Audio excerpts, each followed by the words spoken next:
Allagadda rural సీఐగా దాది మురళీధర్ రెడ్డి పదవీ బాధ్యతలు చేపట్టారు. Rural SI Hariprasad, circle police సిబ్బంది ఆయనకు ఘనంగా స్వాగతం పలిపి పుష్పగుచ్చం అందజేశారు. ఆళ్లగడ్డ రూరల్ పోలీస్ సర్కిల్ పరిధిలో శాంతి భద్రతల పరిరక్షణకు తన వంతు కృషి చేస్తారని, అసాంఘిక కార్యకలాపాలపై ఉక్కుపాదం మోపుతామని హెచ్చరించారు. గతంలో తాను ఆళ్లగడ్డ పోలీస్ సబ్ డివిజన్ పరిధిలో పనిచేసిన అనుభవం దృష్ట్యా ఈ ప్రాంత పరిస్థితులపై తనకు పూర్తి స్థాయిలో అవగాహన ఉందన్నారు. రేపు వైకుంఠ ఏకాదశి పర్వదినం సందర్భంగా ప్రముఖ పుణ్యక్షేత్రమైన అహోబిలంలో భక్తుల రద్దీ దృష్ట్యా పోలీస్ శాఖ తరపున అన్ని ఏర్పాట్లు చేస్తున్నట్లు సిఐ మురళీధర్ రెడ్డి తెలిపారు.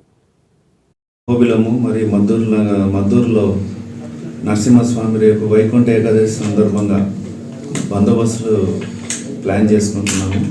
బయట నుంచి సిబ్బందిని తెప్పించి మరియు ఇక్కడ భక్తులకు ఎటువంటి ఆటంకాలు కలుపుకోకుండా సేఫ్గా స్వామి యొక్క దర్శనం కలిగించేదానికి పోలీస్ తరఫున యంత్రాంగం తరఫున భారీగా బందోబస్తు చేసుకుంటున్నాము.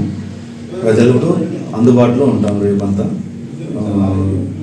ఈ యొక్క భక్తులకు ఎటువంటి ఇష్యూస్ జరగకోకుండా నా మనవి ఏమంటే అందరికీ దర్శనానికి అవకాశం వస్తుంది, కానీ ఎవరు కూడా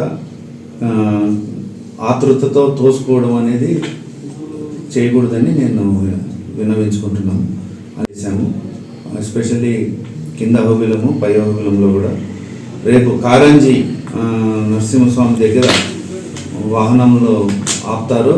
అట్లానే ఉచితంగా అక్కడ నుంచి మఠం వారు 2 ఉచిత బస్సులను ఏర్పాటు చేసి పై అహోబిలాన్ని తీసుకెళ్తారు. సో కారంజీ నరసింహస్వామి దగ్గరనే వాహనాలను అక్కడ పార్క్ చేసి స్టాప్